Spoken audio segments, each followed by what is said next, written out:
Hi guys, kanidi ay naglimpyo na mi karon sa kulungan guys kay nagsugod na pud mi og pamuhi og baboy, hinay-hinay lang kay atong niaging tuig murag malas gid ka ito. So dili masiguro kay kamera murag tanan-tanan man gid to. So kanidi ay manglimpyo mi karon kay murag nagkalat-kalat kini kay karon pag ginamo na anhian ba. Kalat kay ang kulungan. Din manglimpyo mi, mag-disinfect. So magsugod na punta aning panginabuhi kay mao gini atong panginabuhian. May na lang makapalita og bulad og ginamos, di ba? O kana di siya diha manglimpyo ko din ha kay kalat gid kayo daghan jud kay mga hugaw. Kay kini lagi ko jud ani nabalikan karon pa gid nabalikan. So it's nice to be back. Magsugod na punta maning kamot kay para naay pang kaon. Mag-ampo lang kita sa Ginoo nga dili na unta ko mobalik tong mga sakita tong miaging tuig pastilan kid ang taon. Grabe jud kayo tong mga kuana to. Murag makatagam ba pero di kita motagam kay mao gini atong panginabuhi ang taon.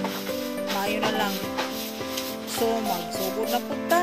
Sugod na punta sa ulo. Sige lang, hinay-hinay kana kay din ha ang mga baldi ako nang pagpiyuhan na din ha paggasan ako abrasan basta ka na all araw na din ha tanan mag-review na.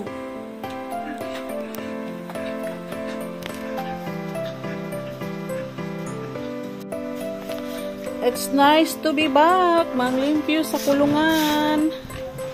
Gimingaw na dyan ko anong kulungan na manglimpyo meron ha kay nagkalat-kalat yun. It's nice to be back maglimpyo gini sa kulungan karon. Disinfect.